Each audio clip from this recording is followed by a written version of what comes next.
Hi and welcome. We are the Neurodiverse family from the UK. There's Ash, I'm Martin, our oldest son who likes to be called Monkey, our middle son Woggy Bear, and our young terror Tumbleboy, followed by our angel in the sky Barney Bear who we love and miss every day, our pet dog Mason, and our pet pony Mika.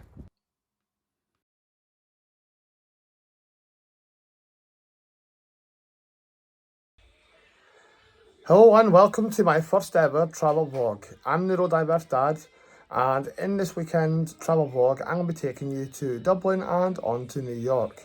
Where I'll be spending the weekend, I'll be visiting Keflavik on the way across, catching a different flight, flying Icelandair, and then transiting in Keflavik Airport. On Monday, I'll be taking the same route back, Keflavik on to Dublin, and then Ryanair back to Manchester. So I've got the suitcase out, it's now time to start getting some stuff ready. So the plan is get some stuff ready and then I'll start preparing for my flight. As you can hear, my kids are very active at present, so I'll make this very brief, but it's nice to have you joining us here on our channel. Over the course of the year, we have got various trips that myself or Ash will be taking, and we intend to share them with you, and we're going to share more details about obviously our pet pony Mika, her progress from being a young pony to also being an adult pony. And then we're going to be sharing what we get up to the neurodiverse family and what it's like to be a neurodiverse family, where every member of the family, including the parents, are neurodiverse. So if you're ready, grab yourself a drink, get a snack, and get ready for a bumper pre-travel day over to Dublin. I will be sure to show you the hotel I check into at Dublin.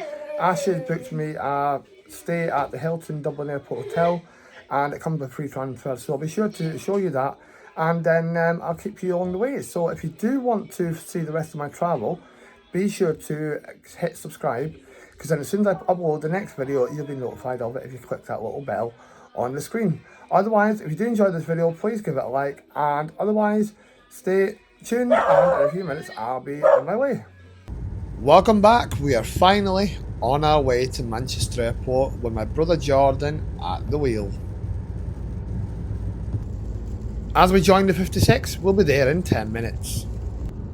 Nearly there, nearly there, nearly there. And we're now in lane for Manchester Airport, so we'll be terminal free in maybe 2 or 3 minutes time. Fantastic. Thanks for the lift, Jordan, I really appreciate it. Well, when you're going through the airport with a hidden disability or you're neurodiverse, you might struggle with so much going on and it can become very overwhelming, so I recommend having a 4-step plan. Step 1 is arrive at check-in or bag drop at least 2 hours prior to departure. And then step 2 is proceed down the security checkpoint. Step 3 in departure is get any drinks and snacks you want. And step 4, arrive at the boarding gate at least 30 minutes before departure. When they noticed my sunflower lanyard, I went down express and in less than 5 minutes I was done. Thanks Ryanair. Terminal 3 at Manchester is a domestic terminal, so it's Origny, British Airways, Ryanair, Vueling and Loganair depart from this terminal. Well, I'm wearing my lanyard and we'll be going down the assistance line. Wearing my sunflower lanyard, I went down the assistance line in less than 5 minutes. I went through security checkpoint. It was a case of walk up, put my belongings in a tray, go through the metal detector and then come out the other side, and I was done. So thank you Manchester Airport, because otherwise the queue looked about 20 minutes, 25 minutes to get through, and credit where it's due, I got through in less than 5 minutes, which is really, really good on a late evening in January when there tends to be less staff on because it's the winter months. So genuinely thank you Manchester Airport. Well, here at Terminal 3 in Manchester, it's very unique. Most airports I've ever been through before, you go into departure lounge, then you reach the gate. A few moments ago I passed some stairs that takes you down to 2 gates in the airport, and these yellow signs come up on the right hand side telling you we're approaching gate 141, and when it's in use you're not to proceed past this point here. Gate 141 consists of these double doors on the right and this TV screen on the left that's used for boarding aircraft and links to the air bridge that I showed you a couple of moments ago out of the window. So it's a bit unique in Manchester in the sense that they've got these 3 gates at Terminal 3 before you get to departure lounge. So you go into departure lounge to then make your way back. Welcome to Manchester Airport Terminal 3 departure lounge. What I'm going to do is nip over to WH Smith, where I intend checking out what the prices are for a drink. I know outside of the airport you get 2 drinks for £3, however I expect that to be like 2 for £5 or 2 for £6 here at Manchester Airport, because prices are seriously inflated because it's at the airport and not outside the airport, which seems crazy. It just seems another way for WH Smith to rack in their profits. And Manchester Airport doesn't complain because they get a slice of the profits at each store in the airport. So for them, the more WH Smith make, the more profits that they make from them. So anyway, yes, they're £3 for each drink, and I'm going to make my way now to the duty-free store, where I plan to have a look. Many people say there's not savings to be had in duty-free. Duty-free is great if you want to save a bit of money on alcohol, depending on where you'd find to, especially because in America it's very, very expensive. Well, to give you an idea of savings, vodka is 50% cheaper in duty-free than it is in Asda supermarket. Equally, you can get 600 cigarettes, Lambert & Butler for £94. In the shop, it's over £300. At the airport, you can buy a range of British memorabilia with the Union Jack flag. However, like most things, it is seriously inflated in price. These mobile phone chargers and adapters are about double the price they are outside of the airport, and as we come over to the kids section, these prices are seriously inflated. Yes, it's great that kids have toys for going through the airport and flying, but bring them with you, it's much cheaper. And here's a Ryanair 737-8200 as they like to call it, otherwise known to me and you as Max 8 aircraft, departing Manchester Terminal 3 bound for Alicante, so probably arriving similar time to us. So as I'm making my way down to the boarding gate, you can see that there's a lot of people and a lot of obstacles in my way. Now, as I'm weaving in and out of these, I'm managing to do this without suffering severe anxiety, but there's other members of my family who would struggle. I know all three of my children would struggle with being so busy, therefore I would have to give various different strategies that would help them cope so they didn't become too overwhelmed. Some of these strategies include, so for Logie Bear, what he tends to like to do is make a lot of noise and also to go ahead and flap. So as long as he's got something to flap, that would help calm him down. Now, he might get a bit excited, but it's then about bringing him down and using some strategies about rubbing his leg and his shoulders. With Tombo Boy, he just needs everything reassured to him, and a lot of cuddling and a lot of sensory input by rubbing his shoulders, his arms and his legs, and asking him to participate and getting him to take some deep breaths as well. And for my oldest, he likes a lot of reassurance, so giving him a lot of calming, talking to him, bring him down. If he gets upset, give him cuddles and kisses, and just like a lot of pressure into his arms, his shoulders and his legs, all massage, and often give him something that he can suck on, so like a chew buddy or a sweetie or something, a hard sweet that he can suck on or chew on as well. And these things tend to help calm him down, because one of the things that my oldest likes to do is make a lot of noise. He's very vocal, so when he's distressed he will be very vocal, and many people will hear him right across the terminal. So what we find is that actually give him various different things that help calm him, and also let him see what's coming ahead as well. So some of the things that help distract him is by giving him a gadget with some earphones. So if he uses a phone or he uses an iPad and we sit him down, it allows him to zone into what's going on with him and nobody else, so then all the other things that are passing and the like noises and stuff don't tend to bother him the same. In advance of travel, with all three of them, we do start showing them where we're going, what we're doing. So we'll start showing them videos to do with the airport, the aircraft, the airline, so that it familiarises them with it in the first place before travel.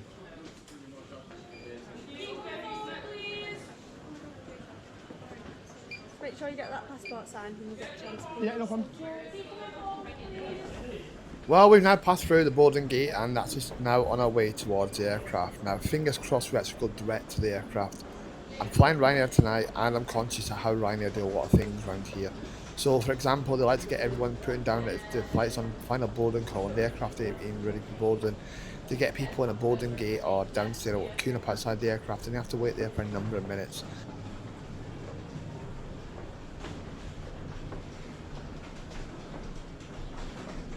Well, that's us getting to the stairwell, and we'll either go downstairs and straight outside, or we'll be held on the stairwell for anything up to 30 minutes. Ryanair doesn't really think of people who do not like being around people they don't know, or being in a confined space with a lot of people in a small area at a time. These kind of things aren't considered by Ryanair, and they're more bothered about making sure there are people in the right places, regardless whether it causes any discomfort to any of their passengers. Customer service is not a big thing at Ryanair, it's more about price. Well, take your guess how long we're going to be held in this stairwell here for. Luckily, the only decent thing is it's rather cold outside, so it's actually a bit warmer in the stairwell. However, we have to risk a cold anyway to get on the aircraft at some point for our shop's shuttle over to Dublin. Now we pass through the boarding gate, we're now going to make a new 4-step plan to ensure the next part of the journey is very smooth. Step 1 is get into the aircraft. Step 2 is get on board and locate our seat. Step 3, put any of our luggage or personal items in the seat pocket, underneath the seat in front of us or in the overhead locker. And step 4 is taking our seat with our seatbelt securely fastened for departure. Well, fingers crossed it won't be much longer and we'll get moving, but this is Ryanair and they don't care how long we wait here.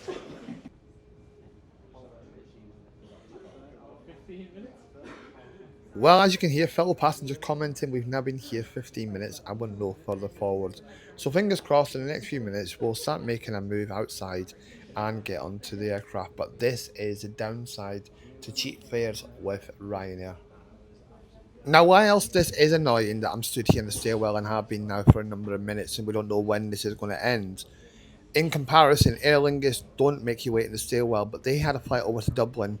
It was £74.99 and Ryanair's flight was £14.99, so for £60 I'm sure I can tolerate a bit of discomfort for a few minutes because soon enough we're going to be moving. And actually I think that I just had the door open downstairs and given that passengers picking up their baggage and we're ready to move, it looks like we're finally on our way. So I think we've been here now for about 17-18 minutes in the stairwell, so fingers crossed we'll get straight on board the aircraft because it is chilly outside. It's a 1 degree centigrade here in Manchester and I'd much rather get on board than be stood outside. Thank you very much. I really will. Sure.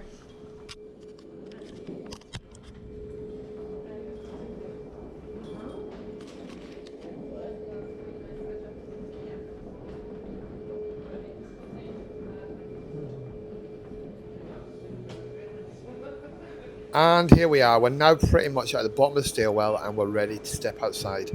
It's 1 degree outside, so I'm going to feel the cold after being here, where it's been a reasonable temperature in all fairness, and a lot of people have been breathing, which keeps the area warmer as well. So our aircraft is ready just ahead of us there over on the left. I'm going to grab some pictures and some videos because the only time you manage to get pictures is up close in these views are when you're flying somewhere. So let's get some pictures and videos while I can and make our way over to the aircraft and hopefully we'll be boarding very shortly. Well, my boarding pass says I'm to board the aircraft using the rear door of the aircraft, so I'm making my way down there. Now there also says someone in front of me and there's a few people down at the bottom of the stair, but we're probably talking about half a dozen people, so it shouldn't really impact us getting on the aircraft and finding our seat, and hopefully we'll be able to use the overhead locker very easily because there's not a big line of people ahead.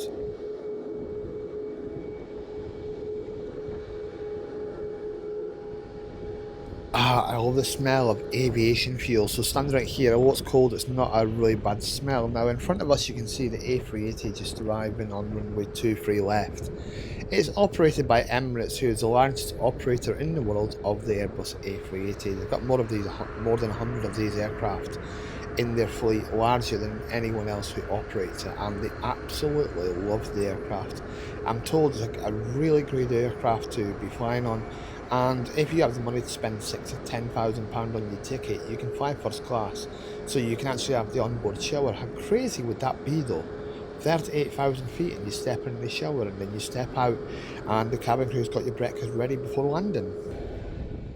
Been stood here now for 12 minutes and we were 17 or 18 minutes at the stairwell, so 30 minutes pretty much all waiting around for this flight after boarding through the gate.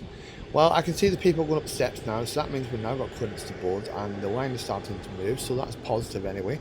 So at least I can now go, here we go, here we go, here we go, here we go, here we go, here we go. Anyway, there's me getting excited because we're finally on the move and we're getting on board the aircraft, which means the start of my travel journey this week is now in progress. I'm no longer inside the airport, we're now officially on our way. So if you enjoyed my video so far, please give it a like. It will help it be accessible to more people on YouTube, and our neurodiverse hints and tips for those who are neurodiverse or anyone with a hidden disability might just help someone else pass through the airport next time and have a pleasant experience. If you do want to follow my travels and my fun over this weekend in New York or any of my future trips throughout the year, be sure to hit the subscribe button and click the bell. It means as soon as I pop another video online, you'll be first to know and you'll be able to see the videos as they come available on YouTube.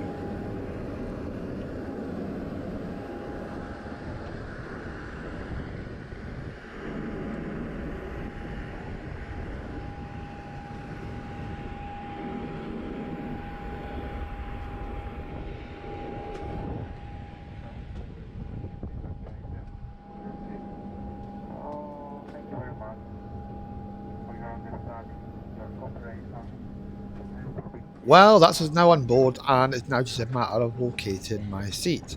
So as you can see, the overhead bins look pretty clear actually. So given there's only a couple of people in front of me, I should be able to get space in the overhead bin, giving me extra leg room if I had to put my bag under the seat in front of me.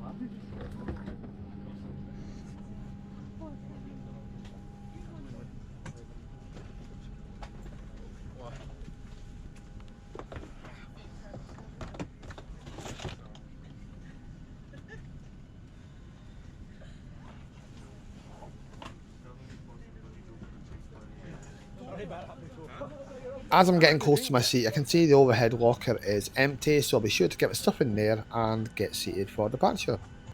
Well, I just recorded the pushback, and when I've come to save it, it's came up telling me the file is damaged. Strange. Well, as we begin our taxi over to the runway here at Manchester, we'll be departing from runway 23 left. Now, when I think about that, I did quote the wrong runway before when I mentioned about the Emirates A380 arriving. That was runway 23 right, which is used for arrival, and 23 left is used for departures at this time in the evening, so apologies for misquoting the runway before.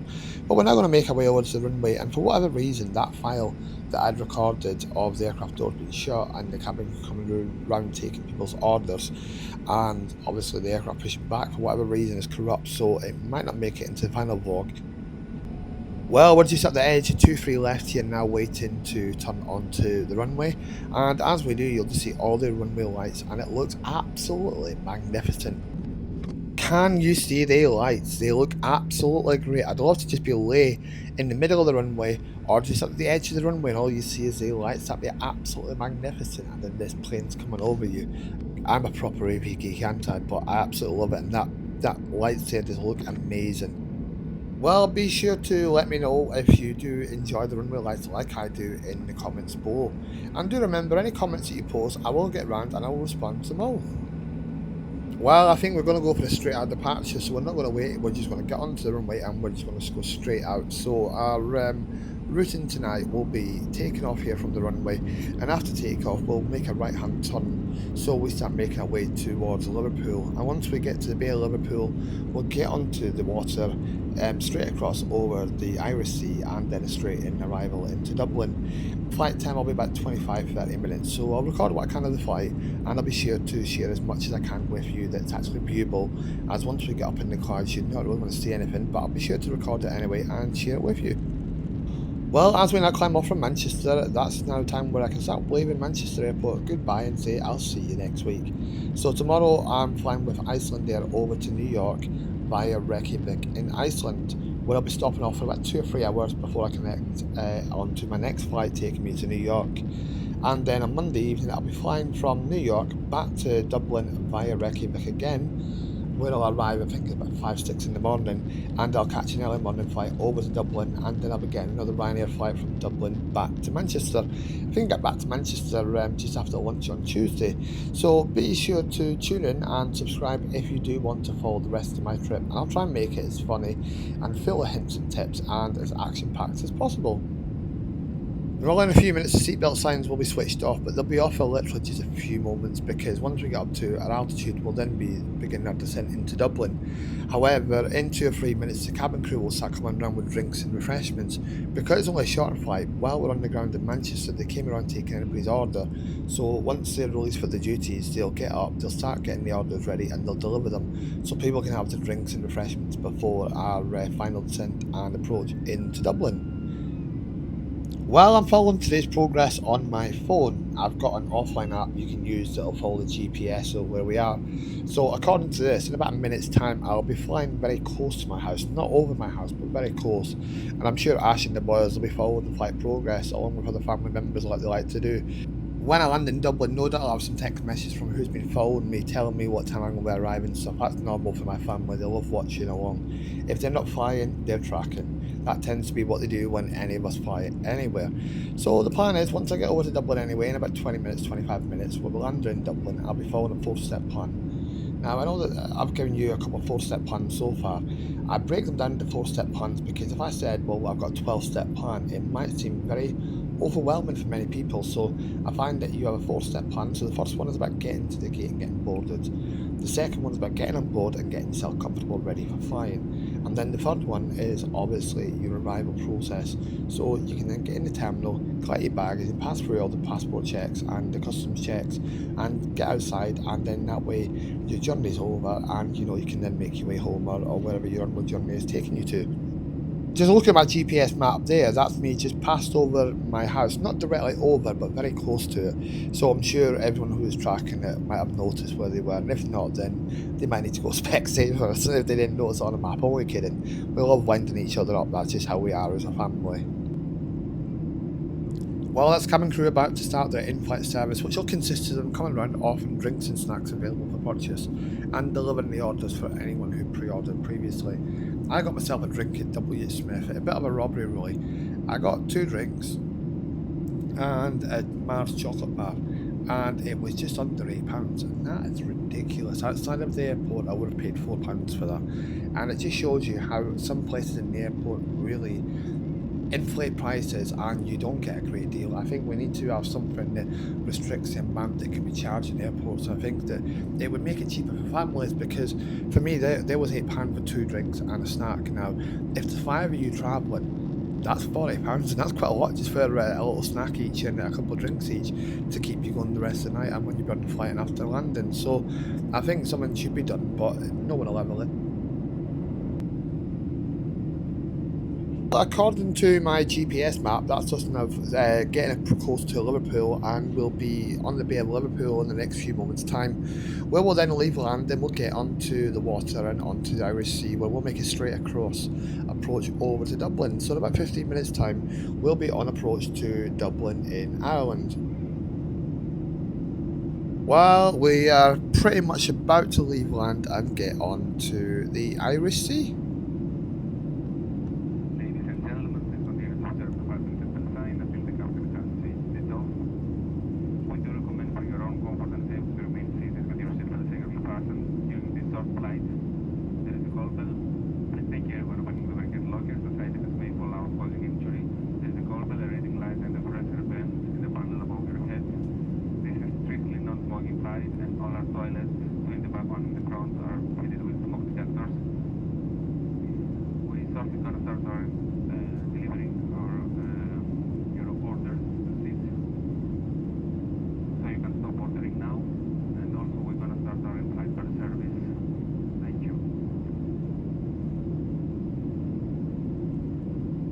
Ryanair is one of these airlines that has very mixed reviews. Many people like them, many people hate them, and there's many people who are undecided that have to use them because Ryanair might be the only airline that flies to the local airport or offers the connections that they need for work or leisure. Be sure to tell me in the comments what your thoughts are of Ryanair, and I'll be sure to get back to you and share my experience with you. In a few moments' time, I am going to switch the camera off and stop recording until we are actually on approach in Dublin, as now we're getting onto the sea. There's absolutely nothing to see, it's just a black sky outside that you can't see anything. So I'll pick up the recording as we get closer to Dublin, but in the meantime I'm going to give you a little tour, show you what the legroom's like, and show you the cabin. The safety card is located on the headrest in front of you. As we can see, the cabin crew are now passing through the cabin offering drinks and refreshments. Legroom is similar to other low-cost carriers, and the seat's not the best, but it's not bad for a flight to Dublin. Well, as you can see, that's us now descending into Dublin, so we'll probably be on the ground in about the next 4 or 5 minutes, I would have thought, and then we'll have a similar time tacked into terminal. Once we get into terminal, again, it's going to be very similar to Manchester. There'll be no air bridge, it'll be purely using the aircraft steps to disembark the aircraft. Well, we'll walk it into the terminal building and we're in for a bit of a trek down to passport control. Many people can find it very overwhelming, the next part of the process, so again I use a 4-step plan. Step 1 is disembarking the aircraft and taking all my personal belongings with me. Step 2 is getting to passport control and having my passport checked. Step 3 is picking up my baggage and proceeding through customs. And step 4 is stepping outside the terminal building ready to make my onward journey. Before we did leave Manchester Airport, I was looking at the Flight Radar app to check which runway was being used at Dublin for arriving and departing aircraft. And unless anything's changed in about the last half an hour, which I don't think it would have done, unless there's been a major sudden change in wind direction, then the runway we'll be landing on will have about a 5 or 6 minute taxi time, I would have thought, into the terminal building. Once we get on stand at Dublin, we'll then disembark the aircraft, as I said before, using aircraft steps because Ryanair don't use air bridges at most of the airports they fly from. If any, I'm not aware of any airports where they've actually got an air bridge being used because Michael O'Leary disagrees with the costs associated with using such equipment. Anyway, we're just a few moments away from landing here in Dublin now, and once we get in, I'll be sharing more of the arrival process and my onward journey with you. So, 5, 4, 3, 2, 1, here we go, and welcome to Dublin, Ireland.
Well, there was around 155 people, I think, on board. There's a few empty seats, but not many considering.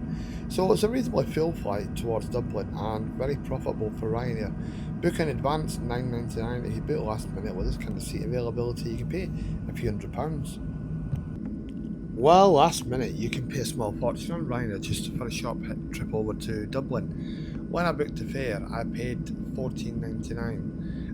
However, when I looked before we left Manchester what the fares were going for, last minute the fares were £239, and that's not the top end of the fare I've seen. If you look at a weekend, Friday all the way through to Monday, the most expensive fare I've seen has been about £375 one way.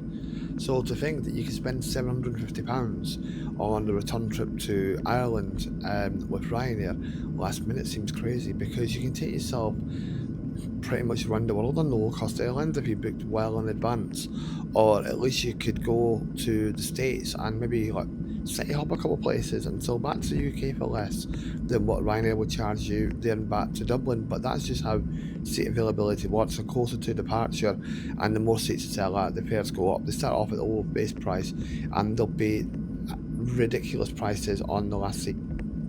I've watched many vlogs on YouTube of people travelling mainly to the States on the Disney Travel Day, Orlando Travel Day, New York Travel Day, and I thought I'd give it a try myself and start making some videos to show obviously any places I travel, or any places that Ash travels or we travel as a family, and start just keeping memories of our trips, because I've lost count the number of times I've flown to the States, especially in the last 25 years.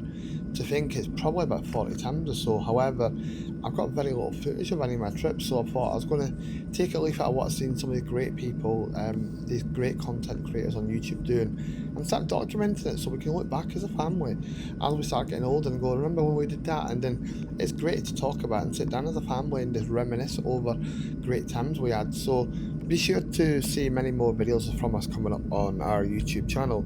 Now, as I said earlier, this is my first ever travel vlog, so I hope you enjoy the vlog as much as I've enjoyed making it. I've tried telling it from a neuro point of view, and what I mean by that is that when you see a lot of these travel vlogs, someone 1 minute they're in the airport, next minute they're on board, and then 1 minute later they've arrived in their airport and they're outside, they've collected baggage and stuff. And when you're neurodiverse, some people really struggle to follow the story because it doesn't really tell a proper story, it's all little snippets.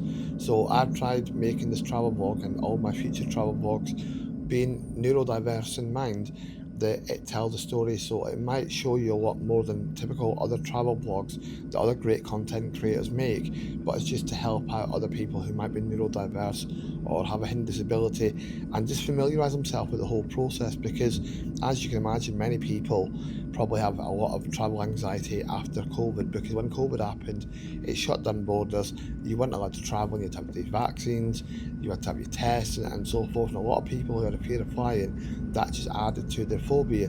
So by being able to show what the journey consists of, it just helps these people to actually familiarise themselves and begin a bit of confidence and actually ready to take that next step and begin flying again. So if you are in that position, be sure to share your details and your situation in the comments, and I'll be sure to take time to read it and get back to you about it. As you can see, that's us not getting on stand, so in a few moments we'll be turning on to stand and then we'll be pulling up where the brakes will be going on and the aircraft doors will shortly open afterwards, and we'll be ready to disembark the flight and get into the terminal building. Given the time we waited in the stairwell at Manchester, I think it was 17 or 18 minutes, and then we were close to around 12 minutes outside waiting on the tarmac to get on the aircraft. We had about 30 minutes of delays, but the good thing is anyway, we got off, once everyone was on board, we got moving pretty quick, and here we are now just pulling on to stand at Dublin. So in a few moments the aircraft will come to a stop, the fasten seatbelt signs will be switched off, and everyone will get up and start getting their baggage, belongings, and we'll make our way off the aircraft.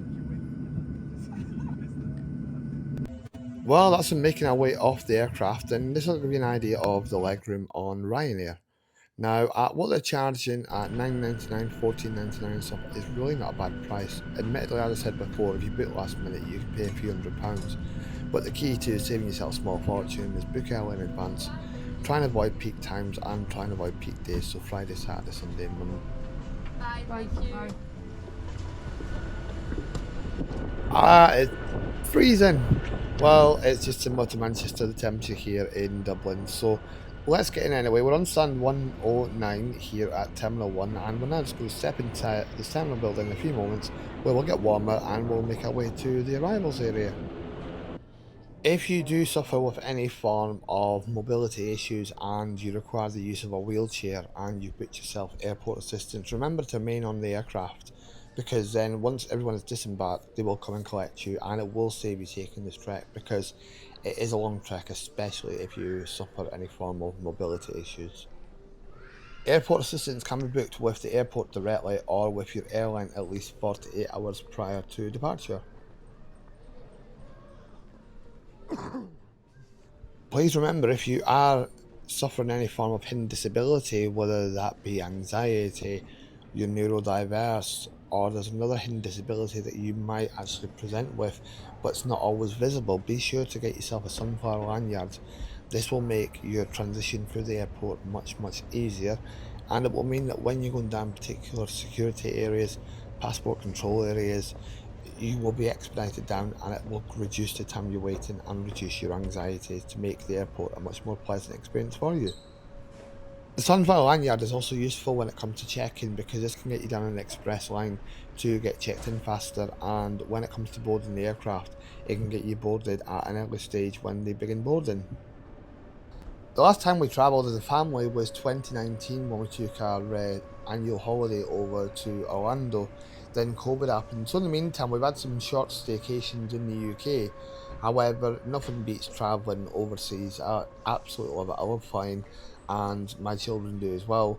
However, with them suffering certain health conditions, it's made obviously the COVID pandemic where they've had to shelter and shield away from obviously then encountering additional symptoms, which would then cause them additional distress. So to do that, obviously we held back with our travelling, and now we're just getting back into travelling this year. And the plan is to get back to travelling as much as possible, and just familiarise ourselves with it, and then get the boys going places as well. Obviously, we have to renew passports, and obviously Tumble doesn't have a passport; he's not had one before because he would have had one, but COVID happened. So we'll have to get that countersigned by his teacher at school, and then we'll get my passport off, and then we can all start travelling as a family. I think what we'll do initially is take a short haul trip somewhere, just to see how Thomas flies, and then it means if we need to tweak anything, we can tweak it before we take a long haul flight. Because I remember with the other two, we'd planned to take a short haul flight over to Palma in Mallorca with them, see how they flew and things. And then last minute, we found this great deal online with TUI. So myself, Ash, the boys, and Ash's parents went over to Tenerife for 3 nights. It was a cheap trip. I think it costed about £100, £110 per person, which wasn't bad. And obviously the boys flew cheaper. We got everything included in it. It was really good actually. It was a nice trip over to Tenerife. None of us had flown over to Tenerife or been before, so it was a really nice trip to go over there and share the time with Ash's parents because they don't travel that much. So it was nice for them to spend time with us spend time with them, and them spend time with the grandchildren as well because it was a nice time where there was not the regular stuff. You weren't focused around TVs and all the different things that happen in life, and it was just a few days to chill out. They enjoyed it and they had an amazing trip. Afterwards, the plan was that we would then be flying to Mallorca at the end of March. After getting back from Mallorca, we would fly into London Gatwick, where we'd be there stopping for a day, and then we decided to book a really cheap fare with Norwegian. Just before starting a family, myself and Ash did travel over to America, stopping in New York, Newark, Fort Lauderdale, Miami, Orlando. It was absolutely amazing, and we had a fantastic time. We did that on Norwegian long haul, and we spent about 3 weeks. I think it was. Our total airfare was about £350, and we city hopped everywhere, and it was fantastic.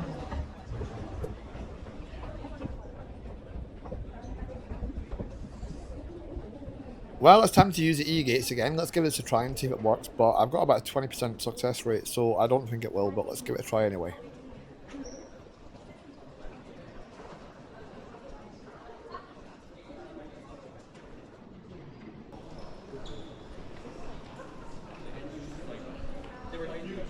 As I proceed towards the e-gates, fingers crossed it works, but I very much doubt it will.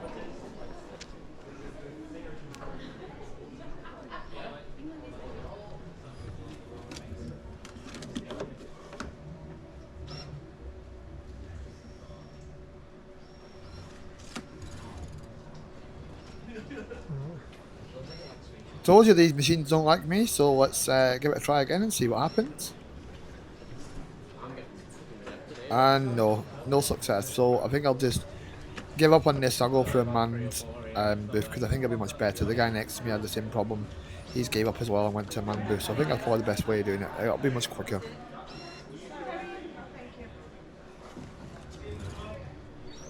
Technology is only fantastic when it works properly, and these e-gates, they never seem to work properly. I don't know what it is. I've never had a great success rate with them. I know many people who had similar experience.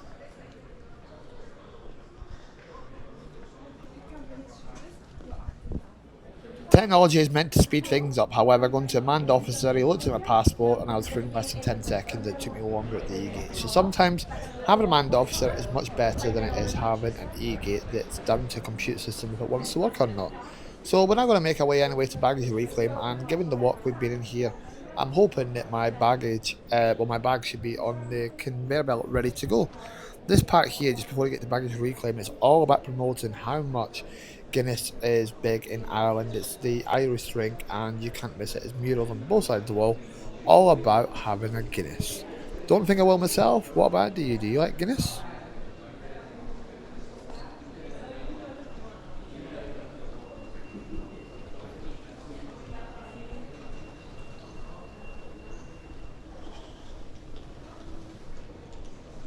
Well, let's go and collect my case. According to the screen, it is baggage belt number 7. So I'll nip over there and with any luck it'll be ready. I can't see anything coming round on the belt, but fingers crossed it'll be there when I get there. Come on bag, come on bag, come on bag. And yes, I can see there's 2 bags there. The orange one is mine and obviously the other one's someone else's. So let's make our way through customs and get outside.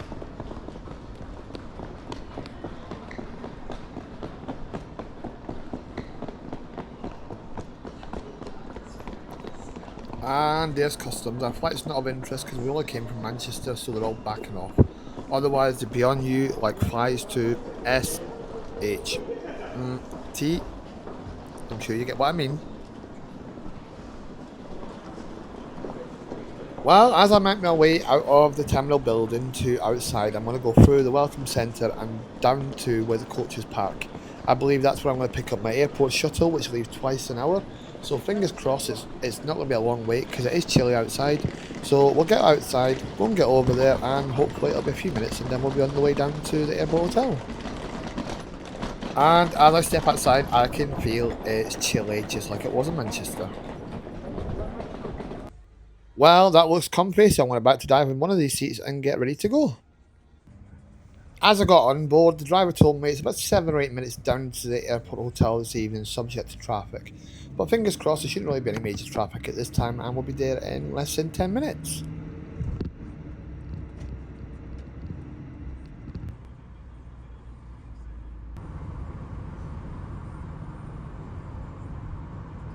And my hotel is just round this corner on the left hand side, the Hilton Dublin Airport Hotel. Welcome to the Hilton. The complimentary airport shuttle operates every 15 minutes in the daytime and every half an hour over. Well, that's me all checked in. I had to pay a £50 deposit for the room and I'll get that back when I check out tomorrow. So I'm on the first floor of the hotel and I'm just making my way down to room 118 now. So that's us now getting there. So I'm just going to get the key now and get into the room and we'll take a look at what it's like inside. So if you're ready, here comes the big reveal. Get some lights on, they we'll be able to see. There we go, that's better. So here we go, welcome to my hotel room. In the style of Kevin McAllister, a big bed just for me. Well, there's a chair, then a glass table with some water, and it looks comfortable enough for tonight. The built-in wardrobe located at the entry of the room has a safe with some hanging space, along with an ironing board, and then tea and coffee making facilities with some cups, kettles, and milk. 24 degrees. I forgot to check that last night. No wonder I fell asleep so early before 10 o'clock. But this was my room anyway. It was very comfortable, and I'm about to go and get some breakfast now. Actually, I'll show you the gym first because I'm going to go right past it to make my way downstairs anyway. So I'll just walk back on myself a wee bit because it's only a couple of rooms down from my hotel room. So after breakfast, I'll come back and get my stuff. But here we go. We're now at the gym. So as you can see in here, there is a range of equipment. There's treadmills and there's running machines. There's various things to keep your fitness levels up. I can't say I'm going to use the gym myself while I'm here. I'm more about eating my food rather than burning my food off, shall we say. But anyway, you can see there's a really good gym here. Some dumbbells there. And what I really like here on the wall is these gym balls. These are really handy for anyone who has a hidden disability and is neurodiverse. So there's plenty of gym equipment here if you want to do some training, but I think I'll pass. Complimentary towels and fresh water is available inside the gym free of charge. So when you come to an airport hotel, do you come into the gym and work out? The closest I'm getting to working out is giving you a spin around on my camera and telling you what's inside. A buffet hot breakfast and cold breakfast is available for an additional charge. And from lunchtime through the rest of the day, if you want a starter, a main meal, a dessert, or a side, Burnell's restaurant is located inside the hotel. Well, my belly is rumbling and I am ready for breakfast. So they've got some hot drink machines here for teas and coffees, and you get a various different lattes and stuff. Then we've got a range of breakfast teas there, complemented by some fruit. So I'm going to bypass all that. I'll make myself a hot drink, and I'll make one for when I nip outside and show you around the hotel. So we've got some fruit here anyway. And now we're coming to the gluten-free and the seeded breads for anyone with special dietary requirements. And now we're coming up to things like cheeses and hams. It's not something I would typically have for breakfast, but I know a lot of people really enjoy it, and so does a lot of the Europeans. Many European cities I've been to, they have hams and cheeses every morning for breakfast. Then we've got some salad options, and now we're getting to the seeds, the oils, the pumpkin seeds, mixed seeds, the olive oil, and then we come to the best part, which is the hot part. So my belly is rumbling, as I said before, and I'm ready to get stuck in. So I think I'm gonna have some sausage, some toast, some beans, and some bacon. Afterwards, I might have some bacon on toast with some strawberry or raspberry jam. You ever tried that? It tastes amazing. You'll find a range of ketchup here and other sauces, along with an actual station for making your white and brown toast. They like to keep the white and brown toast separate from the seeded bread and the gluten free to avoid any contamination.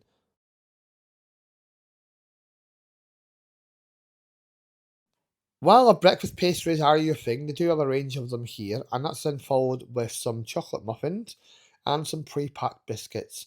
The biscuits, I might take a couple of packets with me for later for on the flight, especially from Iceland over to New York, just short of 6 hours. We then got some spreads, might come in handy, and you got the cereals including Weetabix, cornflakes, Frosties, fruit and nut, granola. So I think I might have some Frosties after my hot breakfast, and then I'll then have my bacon on toast with the raspberry jam. Do you fancy that? It tastes amazing. Well, the first ever Tesco Extra store to open in Ireland was this one here in Dublin, which is located across the street from the airport hotel, located inside Clare Hall shopping mall.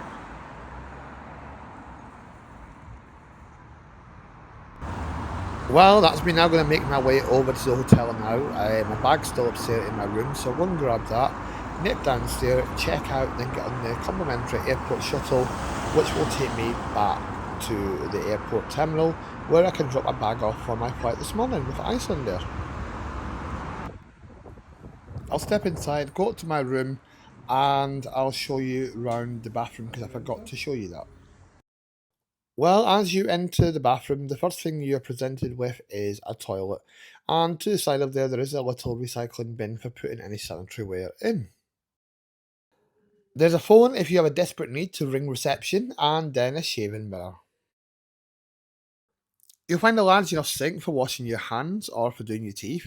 There is a little placard telling you to remember about not overusing the water, and the sanitary ware is made by Rocket, the Spanish manufacturer who's known for great quality. I did plan to get a shower last night and then I fell asleep so early. So this morning when I woke up, I did try out the shower. And I have to say, I found the shower very impressive. It was very hot, very powerful. And one of the things I did like is you can remove the shower head so it's easier for washing around your body. If you're not a shower fan and you much prefer a bath, then the tub is big enough for getting a really good bath. And you could probably get a really hot bath, actually, given how well the water is in here. Anyway, you've then got two towels here just below the sink. And then I'll give you a quick tour around the bathroom before we have a look at the toilet, which is one area I really was dissatisfied with, and I only learned about it this morning. Ash booked me this room here at the Hilton on the understanding it was good quality and the clean hotels, like we've had at other Hilton hotels before. However, I was absolutely flabbergasted this morning when I woke up and I came to use the toilet and I noticed damage to the toilet seat. As you can see, this is just not damage that's happened over the sake of a day or two. This is long-term damage that's happened over weeks, maybe even months, and it goes to show that the cleaners, hotel supervisors, hotel management clearly aren't checking the room. Otherwise, they would notice this damage and would have rectified this much sooner. So I'm going to pull this up with the management and I'll let you know how I get on. Well, if you stuck with me now for pretty much 47 minutes, I do thank you and I hope you've enjoyed this pre-travel day vlog, which is, as I said before, the first one I've ever done. And in a few moments, I'm going to stop recording and I'm going to start making my travel day over to New York. So thank you for watching. If you do enjoy this travel vlog, please hit like and please subscribe if you want to see the rest of my New York adventures or any other adventures this year.